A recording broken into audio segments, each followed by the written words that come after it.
vamos estar já fazendo a leitura da nossa lição 1, que tem como título A Igreja que Nasceu no Pentecostes, né? A Igreja. A leitura bíblica em classe se encontra em Atos, capítulo 2, do versículo 1 ao 14, né? Nós vamos estar, como de costume, lendo o primeiro, os irmãos, o seguinte, amém? Diz assim a palavra do Senhor: Cumprindo-se o dia de Pentecostes, estavam todos reunidos no mesmo lugar. E de repente veio do céu um som, como de um vento veemente e impetuoso, e encheu toda a casa em que estavam assentados. E foram vistos por eles línguas repartidas, como de fogo, os quais pousaram sobre cada um deles.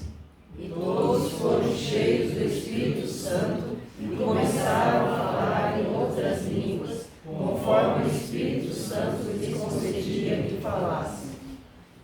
E em Jerusalém estavam habitando judeus, varões religiosos de todas as nações que estão debaixo do céu. E correndo aquela voz, ajuntou-se uma multidão e estava confusa, porque cada um os ouvia falar na sua própria língua. E todos pasmavam e se maravilhavam, dizendo uns aos outros: Pois que não são galileus todos esses homens que estão falando? Como, pois, os ouvimos cada um na nossa própria língua em que somos nascidos? Partos e medos, elamitas e os que habitam na Mesopotâmia e Judéia e Capadócia e Ponto e Ásia, E Frígia e Panfilia, Egito e partes da Líbia, junto a Cirene, e forasteiros romanos, tanto judeus como prosélitos. e cretenses e árabes, todos os temos ouvido em nossas próprias línguas falar das grandezas de Deus. E todos se maravilhavam e estavam suspensos, dizendo uns para os outros: Que quer isto dizer? E outros, zombando, diziam: Estão cheios de mosto. Pedro, porém, pondo-se em pé com os 11, levantou a voz e disse: Varões de Deus e todos os que habitais em Jerusalém, seja-vos isto notório, e escutai as minhas palavras. Amém, né? Então, eu chamo a atenção dos irmãos para o versículo 1 e 4 aqui. Cumprindo-se o dia de Pentecostes, estavam todos reunidos no mesmo lugar. E todos foram cheios do Espírito Santo. A importância da unidade. Como no primeiro hino da harpa que nós louvamos aqui, eles perseveravam em oração, né? Nós já temos o Espírito Santo de Deus, mas precisamos ser revestidos. Quem não foi batizado ainda com o Espírito Santo, essa revestinha vai ensinar bastante sobre isso, né? E terá aula hoje. Vamos estar orando pelos adolescentes. Aí a gente chama um jovem para orar. Nossa irmã Janine.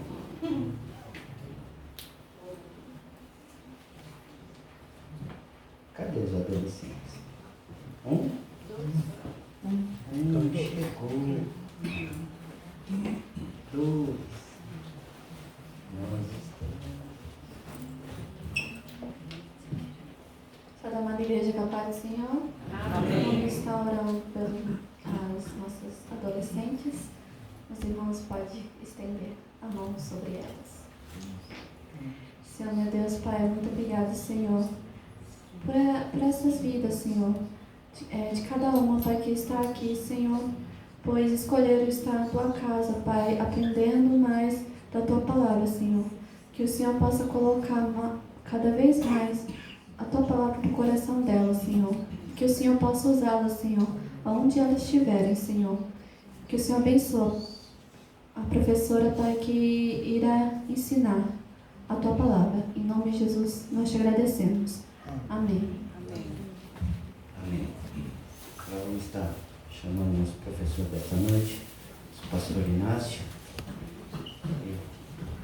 Vamos estar orando para que Deus nos abençoe a vida dele também. Amém? Pai amado, Pai santo, já louvamos teu santo nome, Senhor, engrandecemos a ti, Senhor. Tu és digno, Senhor, de toda honra, glória, majestade e louvor, Senhor.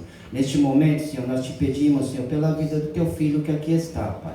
Em nome de Jesus Cristo, Pai, abre entendimentos, Senhor, em nome de Jesus, Pai, que tudo aquilo, Senhor, que o Senhor tem colocado no coração do teu filho, Senhor, que ele sirva, Senhor, como um canal de bênção para nossas vidas, Senhor, e que o Senhor venha falar, meu Pai, a cada coração que aqui está, Senhor, porque sabemos, Pai, que o verdadeiro alimento vem de Ti, Pai. Em nome de Jesus, Pai, nós te louvamos, Senhor, e te agradecemos. Amém. Amém. Pai do Senhor, meus amados, podem sentar. Qual que é o textuário de hoje? Vamos todos juntos? E todos foram cheios do Espírito Santo e começaram a falar em outras línguas, conforme o Espírito Santo concedia que falasse. A verdade prática de hoje é: a igreja nasce no Pentecostes, capacitada pelo Espírito para cumprir sua missão. O que nós entendemos por isso, amados? Nós já vimos os louvores que nós cantamos. O primeiro louvor foi um louvor que mostra no Pentecostes sucedeu o que Jesus falou. Era o começo da igreja. Era o início da tarefa que o Senhor Jesus, Ele inaugurou, mas quem colocou em prática foi o Espírito Santo. E até hoje, nós sabemos que a igreja, ela nasceu no Pentecostes. E ela deve continuar no Pentecostes. É o tipo de vontade eterna, soberana de Deus, porque essa igreja que hoje nós vemos, inclusive ela está sendo peneirada, muitos não estão suportando, e Deus está fazendo a peneira, isso é, muitos que estão, mas não estão suportando. Mas nós sabemos que Deus conhece os verdadeiros, Ele sabe do nosso coração. Somos imperfeitos, temos muitas falhas, mas Deus, Ele vê lá dentro, né? Eu sempre falo, quando Ananias, que teve que orar por Saulo lá na rua direita, Saulo era um perseguidor da igreja e ele estava agora na rua direita, orando, buscando o Senhor. Mas quando Ananias soube quem era que o Senhor queria que ele fosse orar, ele falou: mas Senhor, esse é um perseguidor. Ele arrasta os crentes de dentro de casa. Ele autorizou a morte de Estevão. E o Senhor falou para ele: vai, porque este é um escolhido meu. Então ele vai sofrer muito por causa do meu nome. E aí nós vemos a história do apóstolo Paulo, que nos deixou esse legado nas cartas que ele escreveu no Novo Testamento, que hoje nós usamos para não somente aprender, mas também saber como viver a vida cristã para agradar a Deus. Amém? Então, na verdade, amados, quando nós vemos isto, nós sabemos que Deus, que conhece os nossos corações, Ele quer que nós entendamos qual a finalidade da igreja aqui na terra. E quem é a igreja? É esse prédio aqui? Não, a igreja é você e eu. Juntos formamos a igreja. Alguém fala: eu sou a igreja, eu posso cultuar em casa mesmo. Nós somos como pedras vivas para construir o edifício espiritual. Então, como que uma pedra só vai ser um edifício? Para ser um edifício, tem que juntar as pedras. E tem que elas, como vivas, adorar a Deus. Então, quando nós estamos reunidos aqui, é a igreja de Jesus Cristo, que cada um faz parte e tem uma finalidade no corpo, é que adoramos a Deus juntos. Então, cada um tem uma função no corpo, assim como também o nosso corpo, cada membro tem uma função, assim também é na igreja do Senhor. Agora, a função primordial, principal da igreja é evangelizar. Você assim, não tem nenhum dom, não tem nenhum cargo na igreja, eu não sei fazer nada assim, pastor. Você não precisa fazer nada na igreja que você não acha que não tem, mas uma coisa você pode fazer, é evangelizar, é falar de Jesus para as pessoas, tanto falando com as palavras, como também com o seu comportamento, o seu procedimento. Mas para isso, você tem que depender muito do Espírito Santo. Foi por isso que no Velho Testamento, o Espírito Santo vinha sobre as pessoas, Deus fazia aquela obra, depois o Espírito Santo não ficava ali. Hoje, assim que aceitamos Jesus, o Espírito Santo vem habitar em nós. E nós vamos falar sobre esse batismo no Espírito Santo. Lembra-se que você pode falar assim, mas os discípulos receberam o Espírito Santo no dia de Pentecostes. Não, no dia de Pentecostes eles foram imergidos no Espírito. Que é um batismo que foi um enchimento, um revestimento. O que é revestir? É vestir de novo. Ok? Então, porque no capítulo 20 de João, você vai ver Jesus ressuscitando enquanto os discípulos, e a Bíblia diz, e soprou sobre eles o Espírito Santo. Então agora os discípulos já tinham o Espírito Santo. Agora Jesus manda eles ficarem em Jerusalém, esperar até que do alto sejam revestidos, porque já estavam vestidos, já estavam como igreja do Senhor. E aí então nós vemos esses 10 dias que eles ficaram reunidos, porque Jesus ficou 40 dias depois de ressuscitado com os discípulos, ensinando, preparando os discípulos.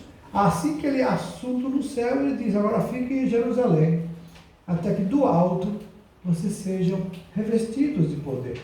E aí eles perseveravam na oração, e é interessante que eles não estavam aqui deitados nem ajoelhados, eles estavam assentados. Por quê? Porque você não consegue ficar 24 horas por dia de joelhos, ou em outra posição.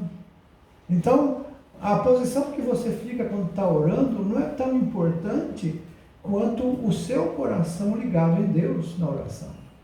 E o Senhor Jesus falou para eles ficarem em Jerusalém, e eles ali permaneceram. E ao permanecer, obedecendo o que o Senhor falou, o suficiente foi obedecer para a promessa, a bênção vir sobre eles. E nós vamos ver como é importante, amados, para a igreja, que você reconheça no final dessa lição, que qual é a finalidade do batismo no Espírito Santo. Por que o Senhor batizou? Então, na introdução, nós vemos que ele fala a respeito que a igreja nasceu no Pentecostes. Ela nasceu e marca o início de quê? De uma nova era, a era da igreja. Essa era os profetas do Velho Testamento não viram. Os irmãos sabiam que existem picos de acontecimentos que os profetas viram, mas a igreja não está nos picos, está no vale. Então, como a saber disso? Paulo diz, o mistério que estava escondido nos tempos, agora Jesus vem e revela. Porque a igreja era um mistério de Deus para o mundo. Porque os judeus foram escolhidos por Deus para representar o reino de Deus na terra. Mas eles não reconheceram quando veio o Cristo, o prometido. E eles o mataram. E agora Jesus abre o leque, como diz lá João capítulo 1, ele veio para os seus não receberam, mas a todos quanto receberam, Deus deu-lhes o poder de serem chamados ou feitos filhos de Deus. Então você e eu que cremos em Jesus, nós temos que ter essa consciência. Quem você é. Porque a gente vive no mundo e a gente tem a tendência de se comparar com o mundo, se comparar com as pessoas, se comparar com as situações e até mesmo deixar-se levar pelas circunstâncias. Mas você tem que entender que não importa onde você esteja, você é luz, porque você tem o Espírito Santo habitando em você. E esse Espírito Santo, ele não quer apenas habitar, mas ele quer tomar o seu ser de uma forma que você permita, porque ele não faz se você não permitir, que ele possa fluir através de você, transbordar. Enchimento significa isso, é o encher-se de algo que você já tem. Então, o batismo no Espírito Santo é o revestimento, porque o Espírito já está naquele que crê em Jesus. E é interessante que nós vamos ver que na revelação desse batismo aconteceu algo. Que os discípulos achavam que estavam falando na sua própria língua, mas o Espírito Santo usava cada um conforme ele queria. E ali estavam muitas nações ali, muitas pessoas com línguas diferentes, mas cada um entendia na sua própria língua. E interessante que um pastor que eu viajei com ele para Israel, ele disse, amados, que estava passando lá em São Paulo, na Praça da República, e ele então viu um japonês sentado no banco da praça, e o Espírito Santo tomou ele, e ele começou a falar para o japonês, na língua dele, começou a falar para o japonês olhou assim e começou a chorar. E ele falou assim, o japonês perguntou para ele, onde você aprendeu a falar japonês? Ele falou assim, eu não falo japonês. Fala assim, e você está falando sem sotaque. Você está falando japonês mesmo. Aí ele entendeu, ele falou, meu Deus, eu falei na minha língua e o japonês entendeu na dele. É o poder do Espírito Santo, amados. Hoje os homens estão tentando até imitar isso, né? Porque agora tem apps que você fala na sua língua e a pessoa ouve na dela. E veja como é maravilhoso. Há quase 2000 anos atrás, isso já acontecia, o que os homens estão descobrindo agora para aperfeiçoar, mas só na base da ciência. Mas esse ponto é o Espírito de Deus que trabalha, não na inteligência artificial. Isso aí é coisa separada. Deus, ele revela e ele usa quem ele quer, como ele quer. E faz do seu jeito, mas nós precisamos crer. A lição, ela traz assim, uma forma de mostrar como Deus age. Ela fala, a apresentação da lição, e fala assim, o objetivo dela é apresentar a natureza do pentecostalismo bíblico. O que é a natureza? Como que ele funciona? Enfatizar o propósito do pentecostalismo. Qual o propósito de Deus revestir alguém com o seu poder? E depois, por último, nós vamos ver as características do pentecostalismo. Qual a característica? Como se revela? Porque hoje a gente vê muitas manifestações, muita forma, mas como é a característica principal da manifestação do Espírito Santo, desse batismo, pentecostalismo bíblico? Não essa confusão que a gente vê por aí de vez em quando, que parece, mas não é. Não muda ninguém, não muda a vida, não traz arrependimento, não traz salvação, apenas barulho, festa, fogosos, né? Ficam pulando, mas e a vida diária? Porque o verdadeiro pentecostal, ele teme a Deus em primeiro lugar, para saber que o dom que ele vai receber de Deus é para ser usado para a glória de Deus, e não para a glória do homem. Então, por isso que muitas vezes Deus permite problemas, situações que as pessoas estão perdidas aí. Mas nós não. Nós vamos, em nome de Jesus, aprender mais um pouco sobre o que você e eu representamos no reino de Deus na terra. para que você possa tomar a sua posição e dizer, não, eu quero fazer a minha parte. A função no corpo de Cristo eu quero exercer, porque isso é um privilégio.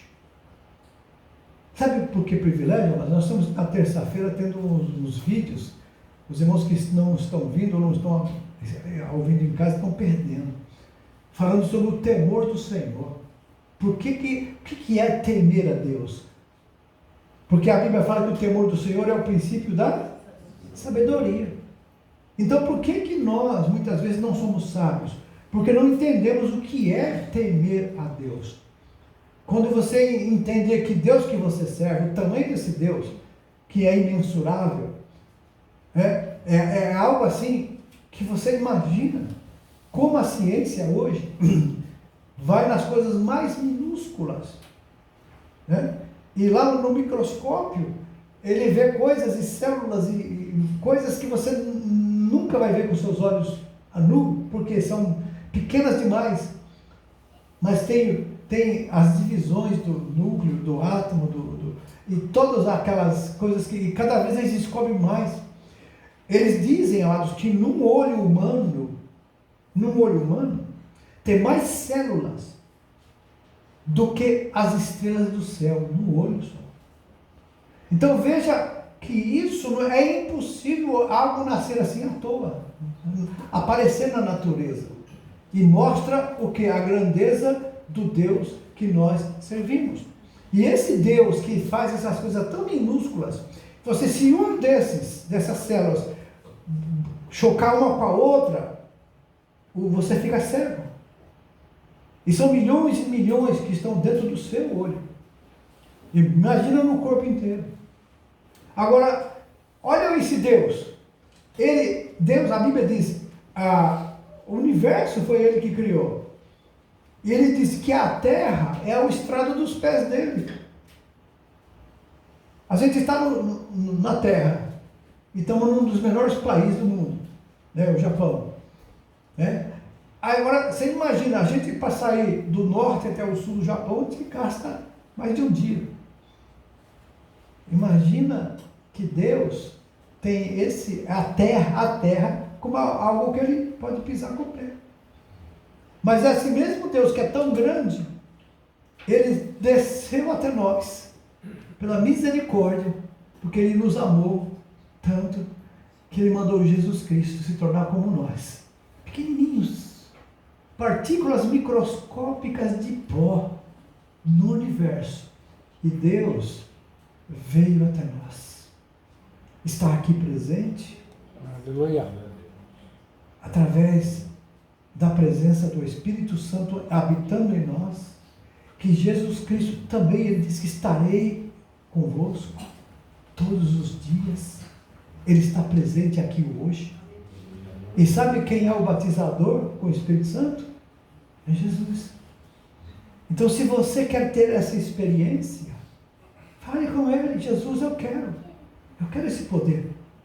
Porque o Espírito Santo você recebeu quando você... Hã?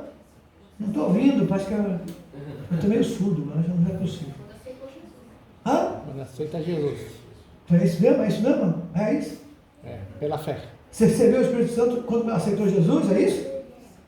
É isso mesmo? É, Claro que é. pela fé. Por quê?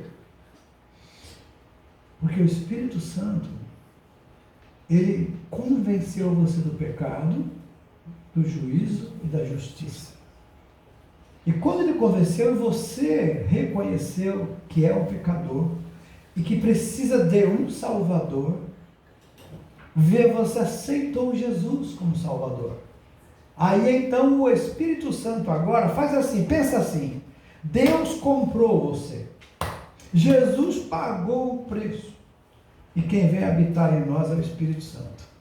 Somos templo do Espírito Santo. E eu estou falando isso que está um pouco fora da lição, mas para você entender o que isso equivale a você e eu hoje termos o privilégio de ter toda essa grandeza do universo em nós. Que no princípio, Deus criou todas as coisas e já existia. Jesus, que não nasceu, Jesus nasceu aqui como um homem há 2000 anos atrás, mas ele, no princípio, era o Verbo. O Verbo é o Logos, no grego, a palavra. E o Verbo estava com Deus e o Verbo era Deus. E todas as coisas foram feitas por Ele. E sem Ele, nada do que foi feito se fez. Ele estava no princípio com Deus, isso é, ele não começou, ele não teve um início, ele já... A gente não consegue entender, a nossa mente, quando fala na eternidade de Deus, a gente começa a ver, não, Deus não foi criado. Deus já existia. Mas como que ele veio existir? Porque na nossa mente só cabe coisas que você faz ou alguém fez. Mas Deus não foi feito. Sempre foi eternamente. Quando fala eterno, é porque não tem começo e não tem fim de dias. Nós somos eternos a partir do momento que nascemos, e tornamos alma vivente, aí somos eternos. Então nós vamos agora, a partir do momento que você nasceu, você é eterno. Você vai deixar esse corpo, vai adquirir outro corpo na ressurreição, mas você vai viver eternamente agora. Então por isso que nós devemos pensar, quanto tempo iremos viver aqui na Terra? Quais escolhas que nós fazemos para que a eternidade que nos espera nos pegue? Porque na verdade muita gente rejeita o Evangelho porque quer gozar os prazeres desta vida, aquilo que o mundo oferece. Mas eles rejeitam Jesus. Então as pessoas que vão para o céu não são aquelas que merecem, mas são aquelas que aceitaram a oferta de Deus para todo pecador. Então ninguém vai para o inferno porque pecou, senão todos nós íamos. A gente vai para o inferno porque rejeitou o plano de Deus. Entendeu? Porque pecados, quem que não pecou? Quem nunca pecou? Só Jesus, quando veio como homem. Mas mesmo assim ele foi morto. Só que a morte não pôde segurá-lo na sepultura, ele ressuscita. Porque ele não tinha pecado e por lei, a alma que peca morria, mas a alma que não pecava não podia morrer. Adão não ia morrer, mas ele pecou, então morreu. Jesus, como homem, se pecasse, morria também. Mas como ele não tinha pecado, a morte não tinha o direito, legalmente, olha, legalmente, juridicamente, a morte não podia jamais ter tentado segurar Jesus na sepultura. Por quê? Porque ele não tinha pecado, então a alma que não pecar não morre. Mas porque ele não pecou e a morte tentou segurá-lo, e a Bíblia diz, solta as ânsias da morte, não podendo mais retê-lo nas entranhas da terra, Jesus se levanta, aleluia. E aí aquele poder da morte que tinha antes sobre as pessoas, Jesus agora toma. E ele disse, é-me dado todo o poder nos céus e na terra. Eu tenho nas minhas mãos a chave da morte e do inferno. E só morre aquele que rejeita o plano de salvação de Deus. Mas aquele que aceita, não importa o momento, a hora, o tempo, mas se aceitou, é salvo. Por quê? Porque creu, aleluia, no Filho de Deus. Por isso que não há merecimento, e a prova maior é que Jesus salvou um ladrão na cruz, um pouco antes dele falecer. Eu contei para os irmãos agora que eu fui ao Brasil, e lá, por uma semana que nós ficamos lá, visitamos o meu cunhado que estava no hospital, um ateu, um homem muito sábio, humanamente falando, professor da USP, tinha um laboratório só dele na USP, que eu visitei uma vez, mas ele ria quando você falava em Deus, ele não cria em Deus, não cria em nada. E aí então Deus ouviu a nossa oração, que a gente intercede por ele. Para todos é impossível, mas essa viagem que nós fizemos no Brasil, eu falei para a missionária Nédia, acho que o objetivo dessa viagem é o Paulo. E aí nós fomos no hospital. É interessante que o hotel que nós ficamos para atender a igreja lá, era 8 quilômetros somente do hospital. E aí chegamos lá no hospital, entramos no quarto, Falamos 2 horas com ele sobre Deus, sobre a Bíblia, sobre a eternidade, sobre as coisas que Jesus fez. E no final, quando nós saímos de lá, fizemos oração por ele, impus as mãos sobre ele e falei: Jesus, se é para ele salvar e sair daqui curado, amém. Se não, se o Senhor salvar ele, mas depois ele sair daqui e se desviar, então o Senhor não deixe isso acontecer. E aí minha irmã disse que subiu depois, falou com ele e perguntou: você aceitou a Jesus como seu Senhor e Salvador? E ele disse: sim. E depois, na madrugada do falecimento dele, que ele faleceu depois que nós chegamos aqui, a enfermeira que estava no quarto disse, ele falava: Deus tenha misericórdia de mim. Então, amados, veja como o valor de uma alma é preciosa, porque Jesus morreu por todos. Mas, infelizmente, muitos não são salvos, porque rejeitam o plano gratuito de Deus, é a vida eterna. Veja, passou uma vida inteira zombando e não cria que existia um Deus. Mas Deus, ouvindo as intercessões da família, por isso que nunca desista de interceder pelos seus. Mesmo que for na última hora, o Senhor vai lá e salva. E a minha irmã ficou feliz, ela deu testemunho, falou para os parentes. Muitos são esotéricos, muitos são pessoas que creem em muitas coisas, mas o nome do Senhor foi agradecido. E no velório dele, o pastor que fez o velório foi o meu irmão, o pastor Toniel, e ali pôde pregar a palavra de Deus. E muitos ali foram impactados com a tremenda forma como Deus agiu. Isso eu estou falando porque é poder do Espírito Santo. Isso não depende de nós. Irmãos, quem serve a Deus não tem domínio sobre o ir e vir. É Deus que determina. Então, quando eu entendi o propósito de Deus de nos levar ao Brasil tão rápido e voltar tão rápido, cansativo, uma viagem bem, mas eu entendi o que Deus não faz por uma alma. Agora você imagina o que Deus pode fazer através da sua vida, onde você trabalha, na sua casa, na sua família, onde aquelas almas que ali estão, se não tiver Jesus, elas estão condenadas. Porque elas não vão ser condenadas, mas as pessoas estão condenadas. E elas só vão se salvar se elas creem em Jesus como Senhor e Salvador. De outra forma, não adianta ter religião, não adianta conhecer nada, não adianta ter poder, ter os dons, não adianta. O que adianta é ter Jesus Cristo como seu Senhor e Salvador. É a única forma de chegar até Deus, num outro caminho, é verdade? Num outro caminho. Eu sou o caminho, disse Jesus. Eu sou a verdade e a vida, e ninguém chega ao Pai se não for através de mim. Pronto. Aí para nós basta isso. Agora, para você e eu, que servimos a Deus, temos que depender desse poder do Espírito Santo. Esse poder. Irmãos, o Espírito Santo é tão poderoso, é tão grande, mas ele habita em você. E a gente pode entristecê-lo com a nossa vida, com palavras, com pensamentos, com atitudes. A gente entristece. E quantos vivem uma vida de tristeza porque não conseguem viver uma vida que agrada a Deus, e o Espírito Santo entristecendo, ele não consegue ouvir mais a voz do Espírito, peca em palavras, peca em pensamento, peca em atitudes.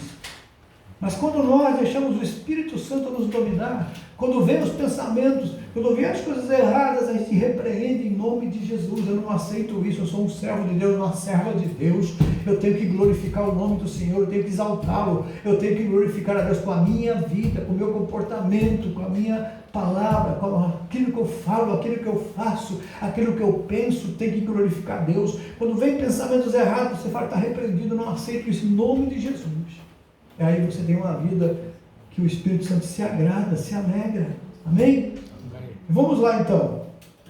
O derramamento do Espírito Santo no Pentecostes marca o início da igreja como uma comunidade de profetas, como foi profetizado lá em Joel 2,28. Vamos ler Joel 2,28, amados?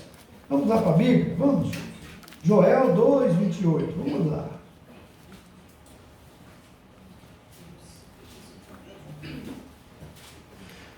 Quem achar pode ler para nós, e eu vou ver aqui numa outra versão. A versão fácil de ler, mas você vai ler nessa versão difícil de entender. Vamos lá, 2,28. O que está escrito aí? Ninguém achou? E há de ser que depois derramarei o meu espírito sobre toda a carne, e vossos filhos e vossas filhas profetizarão, os vossos velhos terão sonhos, os vossos jovens terão visões. Amém? Agora veja nessa tradução. O Senhor diz: depois disso derramarei o meu espírito sobre todos os povos. Os seus filhos e filhas profetizarão, os idosos terão sonhos, e os jovens terão visões. Essa promessa estava lá no Velho Testamento, mas agora Deus cumpre ela no Novo Testamento. E Jesus falou, quando ele falou, fique em Jerusalém até que vós seja revestido, essa promessa se cumpre nesse dia. E aí Deus começou a levantar profetas, começou a derramar os dons espirituais, para que todos os dons, irmãos, a finalidade dos dons é a edificação da igreja, é crescimento. E é por isso que, se você quer que a igreja do Senhor cresça, através da sua vida, você tem que buscar os dons do Espírito Santo. Mas se você não é batizado ainda, primeiro tem que buscar o batismo no Espírito Santo. E depois nós vamos provar para os irmãos, que muita gente fala que, eu não preciso falar em língua para ser batizado no Espírito Santo. Mas vamos ver biblicamente que a identificação do batismo no Espírito Santo é falar em línguas. E pode até ser que você não tenha o dom de línguas, mas a evidência de que você foi batizado é você falar em línguas estranhas. Pode ser língua de homens ou língua dos anjos, como a Bíblia diz, e muita gente não acredita nisso, em língua dos anjos, porque eles querem negar que os dons hoje ainda são atuais. E então eles inventam isso, que é alegórico ali quando a Bíblia fala, quando Paulo diz lá, mesmo que eu fale a língua dos homens e dos anjos e não tiver amor, nada disso me adiantará. Então, falar em línguas não significa que você vai ter o dom, mas quando você for batizado no Espírito Santo, você vai falar em língua estranha. E depois, pode ser que continue ou não, e pode ter variedade de línguas. E nós temos esse dom de variedade. Muitas vezes eu estou orando em uma língua, depois oro em outra. Agora eu não entendo, mas Paulo diz, o seu entendimento fica infrutífero, mas o seu espírito é edificado. Porque quem fala em línguas não fala a homens, mas fala a Deus. E aí o seu espírito é edificado. Então, por isso que quando você ora em línguas, você já não entende o que você está falando. Mas você está sendo edificado no Espírito. Amém? Isso está na Bíblia, isso não é coisa que foi criada pelo pentecostalismo, isso está na palavra de Deus. Então a gente crê porque está na palavra, não porque ninguém criou, falou, acha que é assim. Não tem que achar, ou é ou não é, verdade? É sim, sim, e não, não. E a Bíblia ainda fala, o Senhor falou, o que passar disso vem do maligno. Então, dúvida não vem de Deus, ok? Quando tiver dúvida, não faça. Tudo que você tiver dúvida para fazer, não faça. Espera Deus colocar paz no seu coração, aí você faz, ok? Então, vamos lá. O Pentecostes foi uma prova clara de que Jesus havia ressuscitado, e o propósito desse derramamento do Espírito Santo foi dar poder à igreja para fazer o quê? Testemunhar. O que é testemunhar? É falar de Jesus, falar do amor dele, falar da salvação, da necessidade do arrependimento. É isso que é testemunhar. E testemunhar de Cristo ao mundo e levá-la à verdadeira adoração. Aí vamos ver o primeiro texto aí, o primeiro tópico, a natureza do Pentecostes bíblico, que diz, Lucas, ele relata por ocasião do derramamento do Espírito no dia de Pentecostes, que foi ouvido do céu um som, como de um vento veemente e impetuoso, que encheu toda a casa em que estavam assentados, e que foram vistas por eles línguas repartidas como de fogo.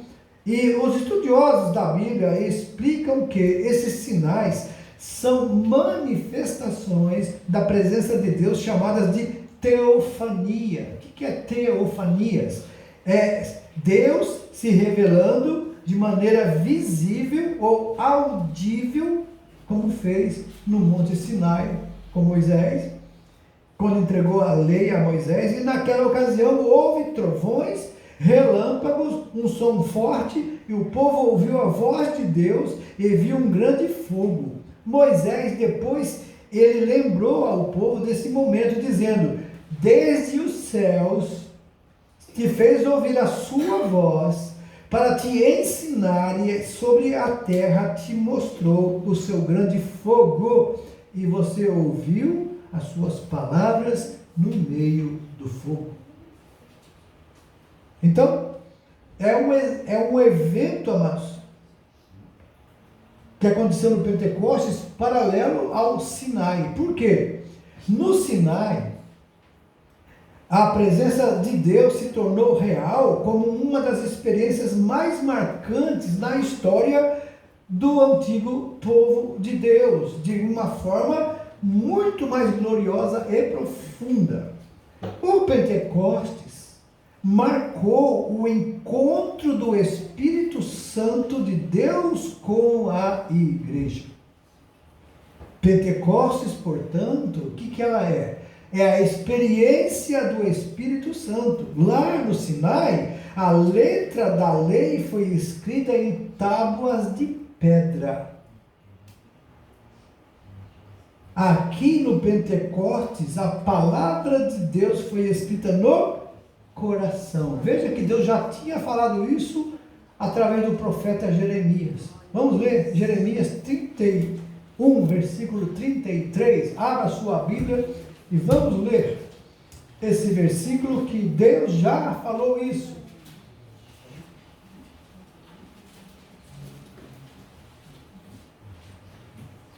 Jeremias 31, versículo 33. Quem pode ler bem alto para a gente ouvir?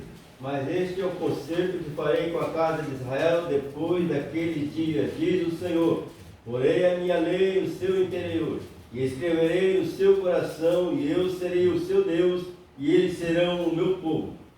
Colocarei a minha lei no seu coração. Lá no Sinai foi colocado em pedras.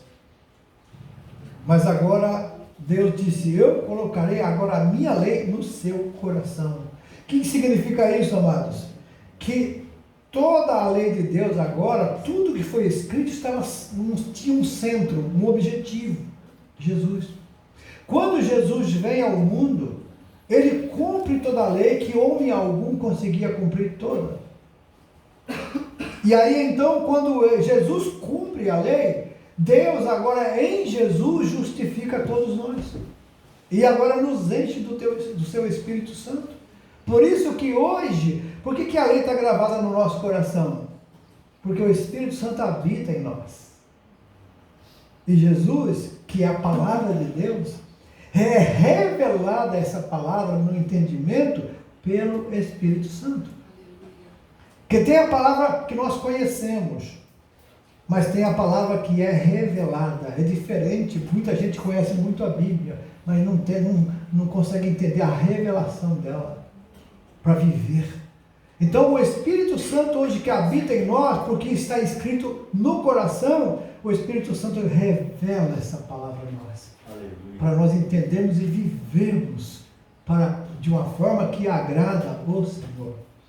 Então é centrada em Cristo nos tempos finais. Na sua pregação no dia de Pentecostes, Pedro deixou claro que esse evento estava totalmente ligado a Jesus. Ele mostrou que o derramamento do Espírito Santo estava diretamente relacionado com a morte, ressurreição e ascensão de Cristo. E isso significa que, embora o Pentecostes seja uma manifestação do Espírito Santo, ele também é cristocêntrico. Por quê? Cristo como o centro dessa revelação. Porque Jesus falou, o Espírito Santo, esse outro Consolador, que eu vos enviarei, ele estará em vós, testificará de tudo que eu disser a ele vos fará lembrar de tudo que eu ensinei para vocês e levará vocês a me adorar. Então, quando você adora Jesus hoje, é o Espírito Santo se manifestando em você. Então, adore.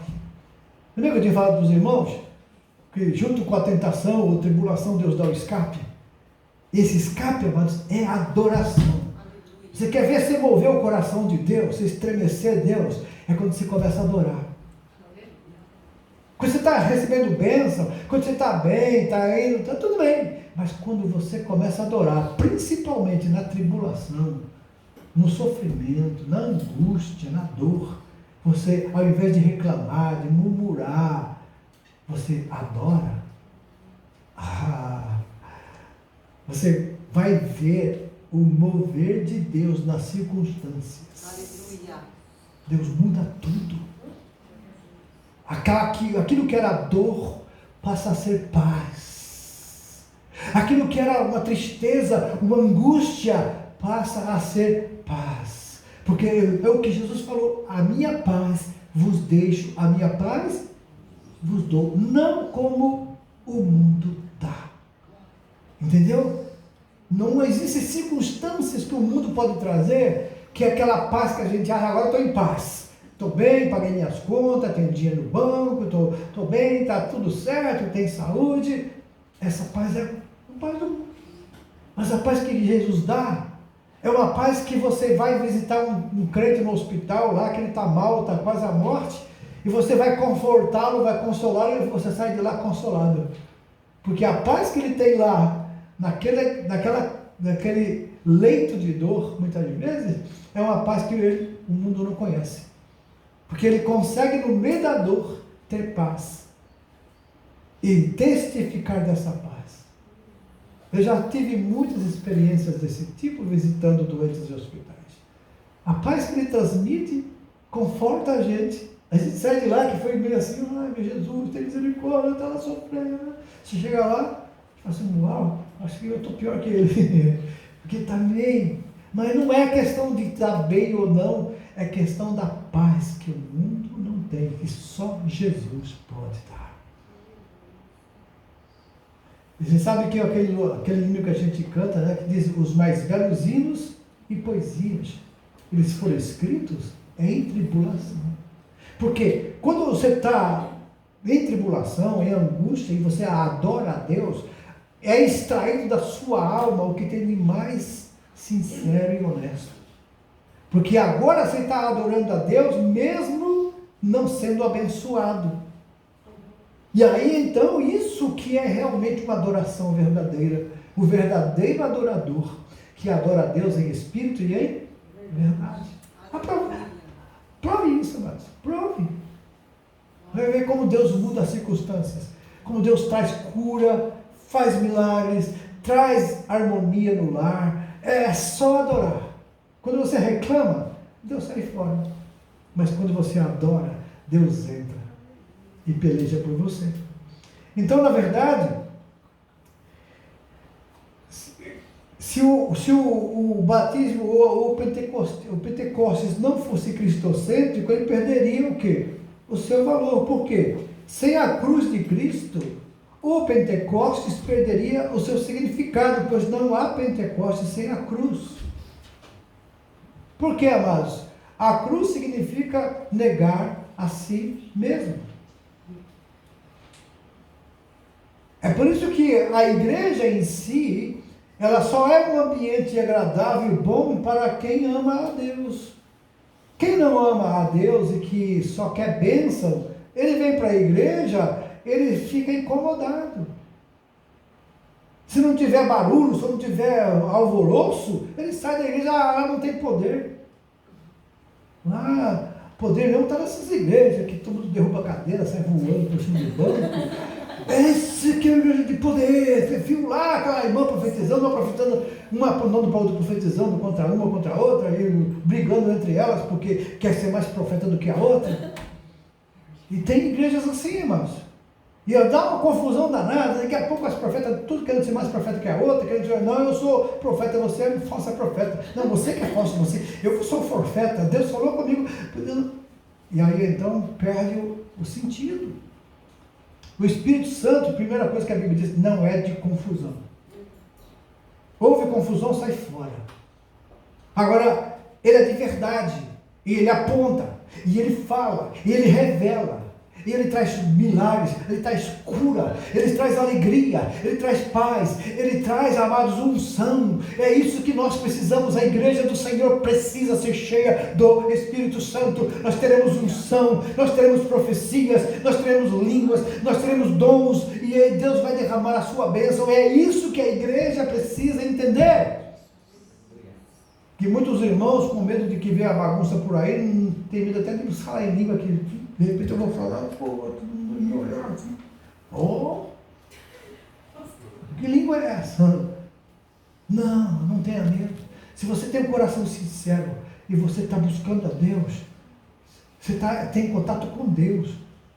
E esse contato com Deus vai, como que fluirá rio de água viva, significa você vai, ao ser cheio do Espírito, vai ser tão forte que vai derramar e vai começar a inundar a igreja do Senhor. Amém. Não precisa você esperar alguém começar. Deus muitas vezes quer começar por você. E Deus usa as coisas que não são para confundir as que são. Deus usa as pessoas que não têm nada para oferecer, para usá-las para oferecer o que Ele tem. Que a igreja não precisa do que eu tenho, a igreja precisa do que Deus tem para nós. E quando eu dou a vocês o que Deus tem, tanto vocês são alimentados como eu também. Que é algo que não erra, não falha. É Deus que quer. Então, na verdade, quando Pedro explicou que o Pentecostes foi o cumprimento da profecia lá no Velho Testamento do profeta Joel, ele anunciava que Deus derramaria do seu Espírito sobre toda a humanidade. Quando Pedro usou a expressão nos últimos dias, lá em Atos 2,17, ele mostrou que esse evento tinha um significado escatológico, isso é, dos finais dos tempos. Ou seja, estava ligado ao plano de Deus para os tempos finais. Nós sabemos, amados, que já vai fazer 2000 anos que a igreja está na terra. Se você olhar para as 70 semanas de Daniel, quando Jesus foi morto, o templo foi derrubado, se cumpriu, as 69 semanas se cumpriu ali.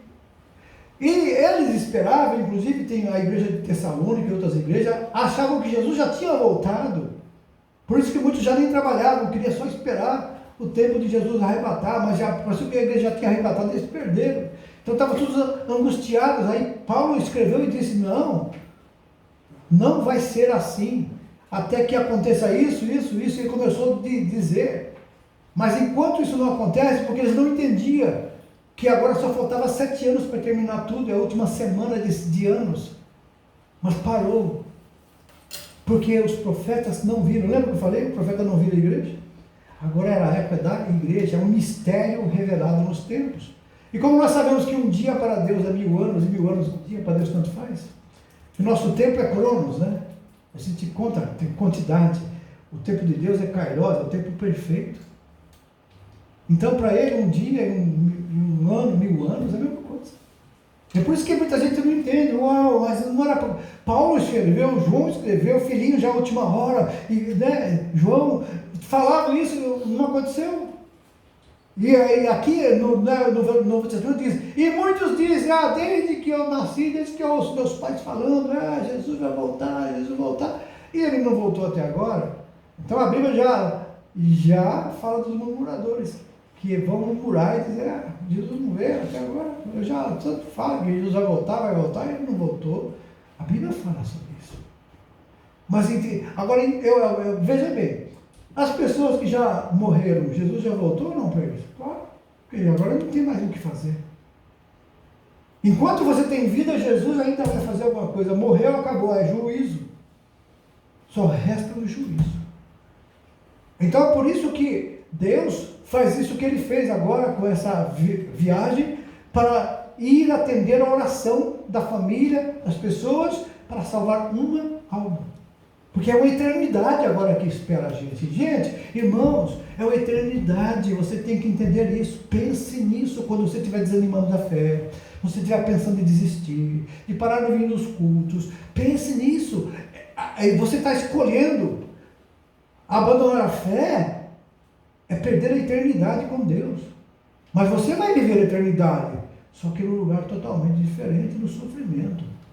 Então, quando você escolhe a fé em Cristo, você escolheu a eternidade com Deus. E não desista nunca. Aconteça o que acontecer na sua vida, não desista de Jesus jamais, que Ele é a única esperança nossa. E no dia que aceitei Jesus, a minha vida foi transformada, você também. Agora nós temos um lugar para ir, não é por obras, porque ninguém pode se gloriar que fez mais ou melhor, não, é porque creu. Então isso é muito importante, que quando você deixa o Espírito Santo fluir através da sua vida, o seu entendimento vai se abrindo mais, porque o Espírito Santo é que revela os mistérios de Deus para nós. Tem coisas que eu falo na igreja que eu não sei o porquê falei, mas quando você ouve, você fala, foi comigo. E as pessoas até pensam que a gente sabe da vida, sabe do problema, e falou na igreja. Mas não é, é o Espírito Santo. Que Ele quer, inclusive, que você entenda que Ele estava lá, que Ele conhece tudo, que não há nada escondido para Ele. O que Ele quer dizer assim, ó, desperta tu que dormes dentre os mortos, e Cristo te esclarecerá. É por isso que precisamos desse poder da unção do batismo no Espírito Santo. É um revestimento para fortalecer a sua fé, para dar ousadia para você falar. Lembra de Pedro? Pedro, né? Negou Jesus com medo de uma criada, com medo dos servos, com medo de ser preso. Negou Jesus 3 vezes. Agora veja Pedro cheio do Espírito Santo. Prenderam, bateram neles e disseram, vá agora e não fala mais esse caminho aí. E quem ele disse? Importa obedecer a Deus e não aos homens. Agora Pedro estava cheio do Espírito Santo. E curava as pessoas. E aonde ele passava, até a sombra dele, a pessoa punha as roupas ali. Até a sombra curava os enfermos. Tanta unção. Então, qual é a sinopse desse primeiro ponto? Pentecoste bíblico é um evento de natureza divina que é centrado em Cristo e nos tempos finais. Ok? Então, isso você guarde no seu coração. Agora, o segundo tópico é o propósito do Pentecoste bíblico. Primeiro, promover a verdadeira adoração. Amados, como nós sabemos que estamos praticando a verdadeira adoração? Você já pensou nisso?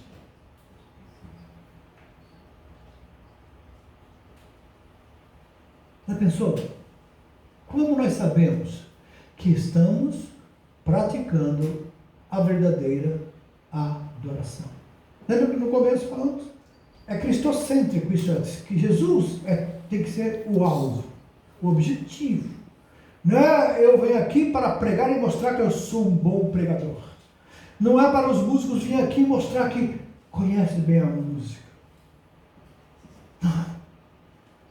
É quando a gente usa as palavras, elas sejam palavras ungidas pelo Espírito Santo, que vai lá no íntimo da alma e no Espírito, para nos fazer temer a Deus, adorando em espírito e em verdade. Pastor, a adoração é uma canção ou oração?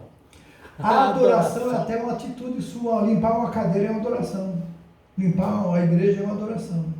Qual foi a primeira vez que aparece a adoração na Bíblia? Quando Abraão, que ia sacrificar Isaac, falou, vamos até ali, vamos adorar e voltamos. O que Isaac ia fazer? O que Abraão ia fazer? Matar Isaac. Mas adoração e oração, qual a diferença? A oração, ela pode ser intercessão, pode ser pedido e pode ser agradecimento e adoração. Agora, a adoração em si é o estilo de vida. A sua vida, obediência ao Senhor, cheia do Espírito, as pessoas louvam a Deus. Veja o que as pessoas diziam. Quando os discípulos foram batizados, cheios do Espírito Santo, e depois começou a ter curas, milagres, o que a Bíblia diz? E o povo adorava a Deus. E o povo magnificava o nome do Senhor. Por quê? Porque a manifestação do Espírito Santo leva as pessoas a adorar a Deus. Você vê, os parentes lá da minha irmã, que não são crentes em Jesus, são mas eles louvaram a Deus pela forma como a minha irmã falou que, ao falar de Jesus, ele creu em Deus que não cria antes. Então Deus foi glorificado. E é isso que é importante. Não é a gente que é glorificado, nem, um grande homem de Deus. Que grande? Não existe ninguém grande. O apóstolo Paulo fala, eu sou o menorzinho dos apóstolos. Persegui a igreja do Senhor. João falou, quando falaram de Jesus para ele, Jesus está batizando também. Convém que ele cresça e que eu diminua. Eu sempre falei para vocês que eu não sou o Cristo. Então não vem me falar não que eu estou disputando, Jesus está disputando comigo quem vai batizar mais. Não! Eu fiz só preparar o caminho. Então, quando nós entendemos isso, amados, Deus pode agir através de nós para glorificar o nome dEle. Então, isso é muito importante. A adoração em si é o seu estilo de vida. O que Jesus falou em João 4? O Pai procura os verdadeiros adoradores. E o tempo é. Porque diz assim, uns dizem que adoram em Jerusalém. Vocês dizem que adoram aqui em Samaria. Mas nem aqui e nem em Jerusalém. Porque o Pai agora procura os verdadeiros adoradores que vão adorá-lo em espírito e em verdade. Por quê? Aonde está o templo de Deus hoje? Está em Jerusalém? Está na Samaria? Está aqui? Está em... Não. Aonde você estiver, o templo de Deus está ali. E aí Deus deve ser adorado. Por que existe templo? Para adoração, não é? Para culto. O que é culto? É louvor e adoração. Então, se eu sou o templo do Espírito Santo, você também é. Então, Deus tem que ser glorificado na sua vida, na minha vida. Agora, a questão é, pergunte-se a si mesmo, eu tenho usado esse templo para adorar a Deus? Ou esse templo meu está sujo? Tem coisas dentro de mim que não deveriam estar aqui. Que lembra-se que Deus, quando o povo entrou em pecado, Deus usou os profetas, o profeta Jeremias mesmo, que Israel já tinha saído cativo, as 10 tribos, sobrou Israel, 100 anos depois, Deus começou a alertar, o povo continuou pecando, na idolatria, no pecado, adorando outros ídolos. O Espírito do Senhor se retirou do templo. E aí então, acabou. Foi igual quando a nora de Eli soube que os maridos delas tinham morrido. Eli, o sogro, cai da cadeira, bate a cabeça e morre. Ela estava grávida, a criança nasce e ela chama de Icabode. E foi-se a presença de Deus. É coisa triste na vida de um crente em Jesus, irmãos. Quando a glória de Deus, a presença do Espírito, já não mais está ali. Agora hoje, nós temos a misericórdia do Senhor. E a causa de não sermos consumidos. O Salmo, primeiro, o salmista diz a bondade e misericórdia me seguirão todos os dias lá. Salmo 23, né? 23:6.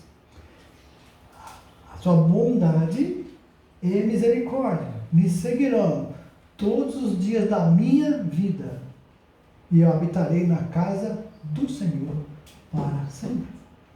E quem foi Davi?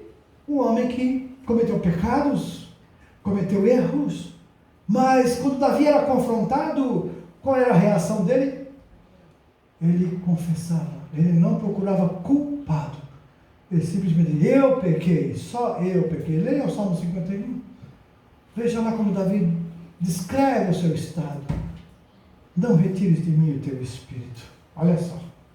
E torna a dar-me a alegria da tua salvação. Então isso é muito importante saber, amados, que quando nós estamos cheios do Espírito, nós falamos em línguas, e quando falamos em línguas, estamos falando das grandezas de Deus. O Espírito Santo é que nos leva a adorar. Sem Ele não há adoração. Há rituais, mas a adoração somente o Espírito Santo nos leva a fazer.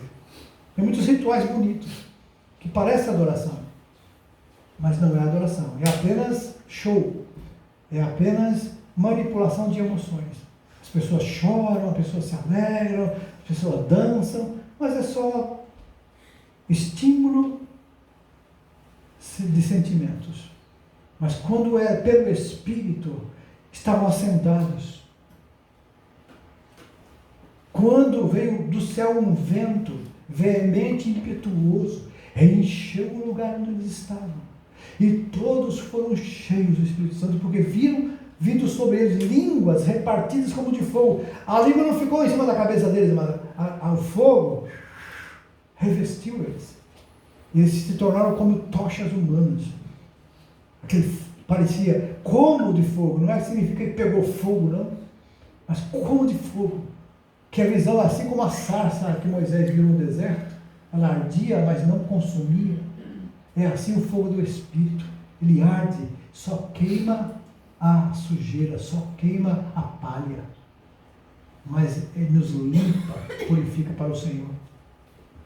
Entendeu? Adoração? Adoração então é uma glória para Deus, né? Para Deus. Viver para a glória Deus. de Deus.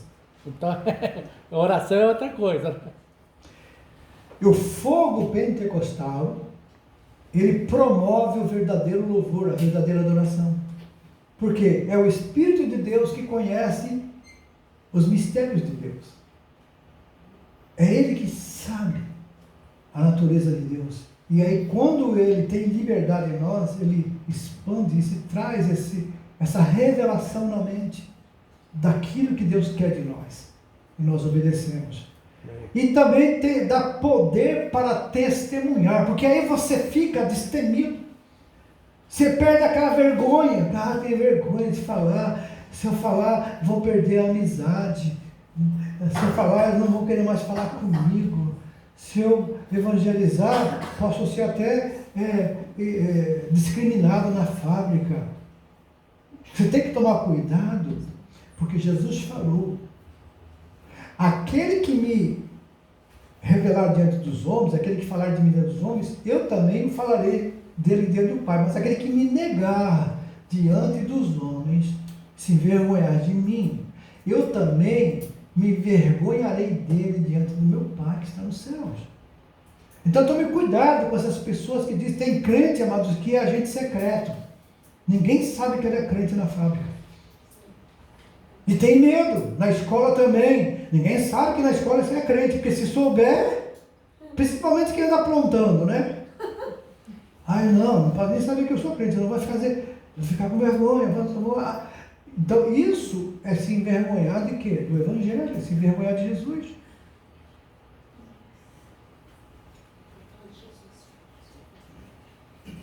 Nessas horas é difícil dar glória a Deus, porque o negócio pega. Agora, quando a Bíblia fala que é poder para testemunhar, tem pessoas que faz como Jonas. Deus manda para um lugar e vai para outro. Ele escapa, ele não quer ali estar se expondo, porque sabe que as pessoas não vão aceitar. Jonas tinha medo, porque Nínive era conhecida pela sua maldade. As pessoas em Nínive enterravam as pessoas vivas, puxavam a língua até onde dava, pregavam um prego na tábua, depois punha formiga. Para a formiga depois torturar as pessoas até ela morrer. Então Jonas estava com medo. E em vez de ir para Nínive, foi para Tarsis. Mas aí Deus arrumou uma condução para ele, para levar ele até perto de Nínive. E aí depois ele foi e obedeceu a Deus. O que aconteceu? Nínive se arrependeu. E mais de 100 anos depois é que Deus teve que destruir eles, porque eles obedeceram. Mas olha, uma pregação do Jonas fez com que toda a cidade se convertesse. E cresce que Deus era o Deus verdadeiro. E Deus não destruiu a cidade.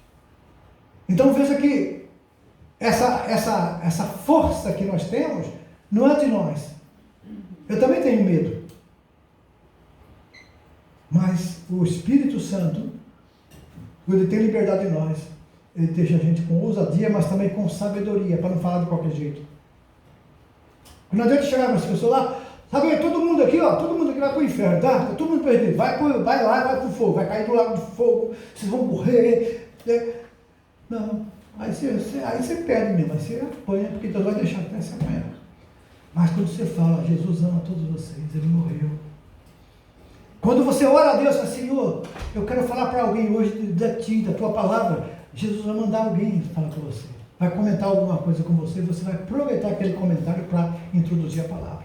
Então tudo isso faz parte do poder do Espírito Santo na nossa vida. Poder para testemunhar. E agora, as características, o terceiro tópico e último. Características do Pentecoste bíblico. É uma experiência específica, amados. O derramamento do Espírito Santo em Atos dos Apóstolos, no dia de Pentecostes, mostrado como o batismo do Espírito Santo dos crentes, o Senhor batizou quase 120 pessoas no Espírito Santo, e essas pessoas, elas já eram regeneradas, elas já eram salvas, elas já tinham o Espírito Santo, mas agora elas foram o quê? Revestidas de poder.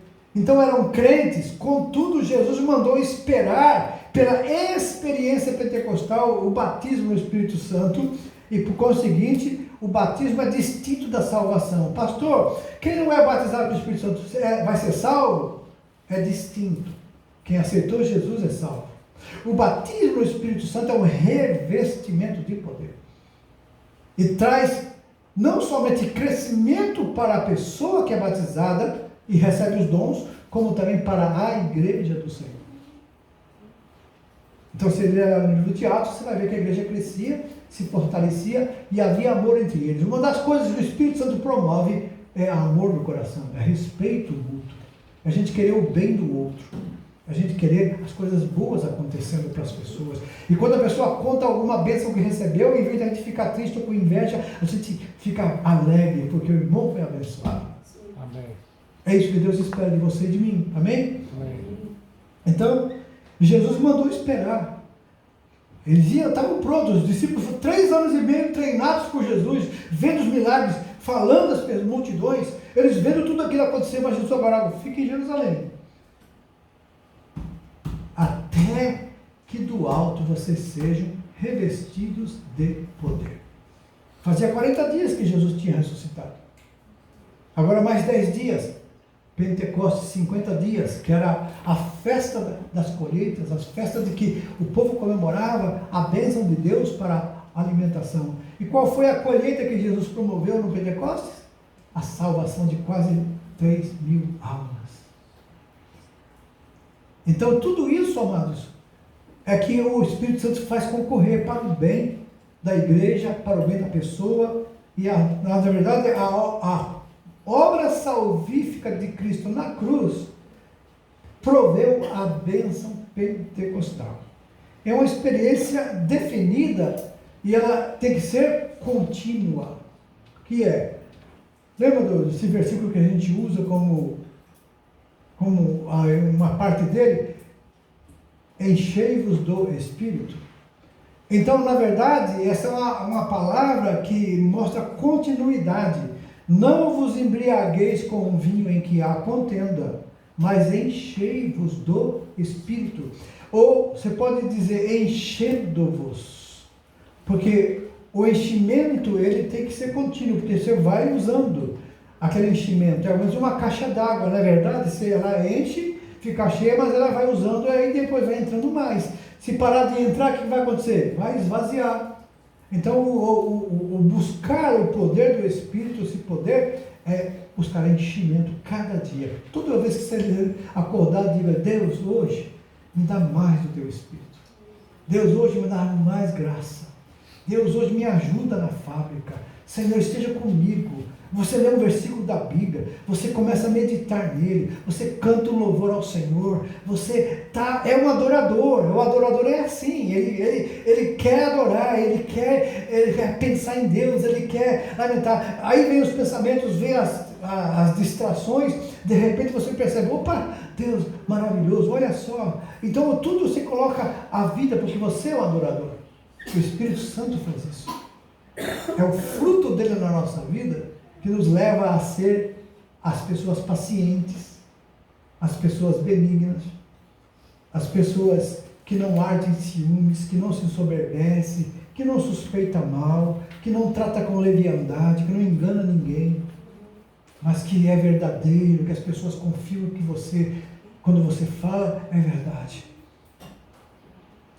A coisa mais triste é quando você percebe que as pessoas não acreditam mais no que você fala. Perdeu a credibilidade, mas o Espírito Santo, aleluia, ele pode nos transformar e mudar toda a circunstância da nossa vida para uma vida verdadeira de temor e adorador ao Senhor. Então, as línguas e o amor, a evidência inicial do batismo, nós cremos que é o falar em língua, como falei para vocês. Por quê? Você vai lá em Atos dos Apóstolos, a Bíblia diz o quê? Foram cheios do Espírito Santo e magnificavam a Deus e falavam em línguas. Depois Paulo foi em outro lugar, na casa de Cornélio. Pedro foi lá, falou de Cornélio, de que Deus, quando os judeus que estavam com Pedro viram e ouviram os da casa de Cornélio, todos eles falando em línguas, eles falaram assim: nosso Deus deu dons que deu a nós no Pentecostes, a eles também. Então agora eu sei que os gentios também têm esse direito. Por quê? Como eles reconheceram? Qual é a evidência? Falar em línguas. Paulo então agora ora por 12 discípulos que estavam em outra cidade. Ele acha eles lá, perguntava: vocês foram batizados com qual batismo? Foi com o batismo de João. Ok, então agora Paulo batizou eles no batismo em nome de Jesus, ou impôs a mão sobre eles, e a Bíblia diz: e eles falavam em línguas e profetizavam. Então, essa é a evidência do batismo no Espírito Santo. E agora, para quem que é, pastor? Para todos. A Bíblia diz que é para todos. Você viu a leitura no início? Todos vão receber. Agora, você já tem o Espírito, o que você precisa é de revestimento. E terminando aqui, conclusão, o Pentecostes marcou o quê? O início da igreja. Jesus agora glorificado, batizou os crentes no Espírito Santo e o Espírito Santo os inseriu no corpo de Cristo, que é a igreja. Agora, o nascedouro foi Pentecostes. Então, esse evento é essencial porque mostrou que Deus deseja uma igreja capacitada para cumprir a sua missão, que é pregar o Evangelho ao mundo. Irmãos, a finalidade de tudo que Deus quer é obedecer o ídolo de Jesus. Ele disse: vocês agora vocês vão pregar o Evangelho, vocês vão fazer discípulos das nações, vocês vão batizá-las em nome do Pai, do Filho e do Espírito Santo, ensiná-los a guardar tudo que vos tenho ensinado, e eis que estou convosco sempre. É essa a finalidade. O batismo do Espírito Santo, ele vai trazer o quê? Mais poder, mais unção, mais ousadia para você falar. Muitas vezes você é meio tímida, não tem medo de falar. O Espírito Santo vai tirar de você essa timidez, esse medo, essa covardia, como tirou de Pedro, que ele disse, depois de levar uma surra ainda, chicotadas, ele disse: agora sai, vai embora, mas não prega mais, hein? Senão a gente vai pegar vocês de novo. Ele falou assim: importa obedecer a Deus e não aos homens. E quando os discípulos eram eram presos ou açoitados, eles glorificavam a Deus. Foram achados dignos de sofrer por causa do nome do Senhor. E a gente muitas vezes fala, Deus não protegeu a gente, Ele não guardou. Mas Deus guarda. Só que tem um propósito dele. Que esses nossos irmãos que estão sofrendo aqui na Coreia do Norte, na China agora, pastores sendo presos, igrejas perseguidas sendo fechadas, queimadas, eles não estão negando o nome de Jesus. Porque eles sabem que o que espera eles é muito mais maior, intenso, eterno, glorioso. Mas só o Espírito Santo pode dar essa coragem. Então vamos nos encher do Espírito Santo, nos preparar. Ok? Alguma pergunta, alguma dúvida? Vamos às questões agora. Quais fenômenos registrados em Atos 2, versículos 2 e 3, que são considerados teofânicos? O que é teofania mesmo? Lembra? O que é teofania? Quem sabe? O que é teofania? Deixa eu escolher alguém para perguntar aqui, peraí. Deixa eu ver. Teofania. O Joshua sabe. O que é teofania, Joshua? Está correndo aí, né? O que é teofania? Fala para mim. Manifestação visível de Deus ou de uma aparição de sua presença de forma tangível, como no fogo ou na nuvem no Monte Sinai. Então é uma manifestação visível de Deus. Deus é em espírito. Ninguém pode ver Deus, mas ele se manifesta em algo visível, um fogo, um vento, raios. Como Isaías viu, eu vi o Senhor assentado no céu sobre o trono. O que ele viu? O seu rosto brilhava mais do que o sol ao meio-dia. Então dá para ver o quê? Só um clarão. E aí por diante. Então, agora, segundo o apóstolo Pedro, qual o profeta do Antigo Testamento que se cumpriu no Pentecostes? Qual foi que tinha profetizado? Profeta Joel. Então, cite um dos propósitos marcantes do Pentecostes em Jerusalém, conforme Atos 2:11. Qual o propósito marcante do Pentecostes em Jerusalém? Foi o quê? Promover a verdadeira adoração. Ok? Segundo Atos 1:8, para que a igreja necessita o poder do Espírito Santo? Para que a igreja precisa do poder do Espírito Santo?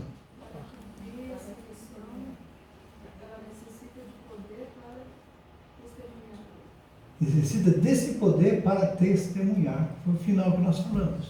Ok? E por que o Pentecostes bíblicos é distinto da salvação, segundo Atos 1:5 e Atos 2:33? Por quê? Lembra que eu falei para vocês? A verdade, a obra salvífica, o que é? Foi Cristo morrendo na cruz, que ele aí proveu a bênção pentecostal. Então o que significa isso? A salvação, todo aquele que crê e for batizado será salvo. Quem não crê será condenado. Então, creu em Jesus, é salvo. Se é salvo, automaticamente recebe o Espírito Santo para morar. Agora, o revestimento de poder para ter ousadia, ter mais unção, ter mais entendimento das coisas de Deus, é o batismo no Espírito Santo. Não é a finalidade de se mostrar, de eu quero ser reconhecido como um profeta, eu quero ser reconhecido como aquele que tem um dom de revelação, um dom de visão, né? Tem uns que tem dom de visão, né? Não de visão. Só sabe dividir. Mas os dons espirituais é para crescimento da igreja. Ok? Deus abençoe. Essa lição, eu gostei muito dela. Eu fiquei... inclusive, eu aproveitei que perdi o sono às 2 da manhã, perto das 3. Eu fui estudar, orar, buscar Deus. E depois lá para as 4h30, 5 horas, eu voltei para dormir um pouco, mas eu senti que era tão bom poder falar com vocês isso E eu estou pedindo que o Senhor Jesus batize vocês com o Espírito Santo, quem não é batizado ainda. E quem é batizado, buscar os dons.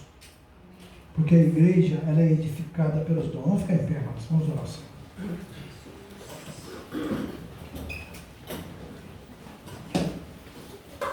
Eu até me alonguei um pouco mais hoje, porque tem coisas tão gostosas de se falar, para a gente aprender, que a gente precisa ter esse tempo.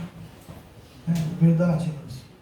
E não fique incomodado de sair da presença de Deus logo, porque a gente gasta muito tempo num partido de futebol, num esporte qualquer, na beira de um rio que a gente fica horas, até o dia inteiro, e na presença do Senhor a gente muitas vezes fica cansado.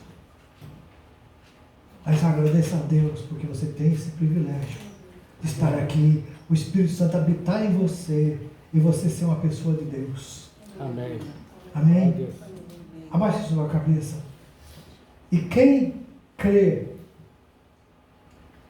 peça o batismo com o Espírito Santo. Lembre-se, nunca vamos merecer. Não é merecimento, é promessa. E se cumpre naquele que crê. Você pode ser batizado até dormindo, se você acordar falando em línguas, sabia? Né?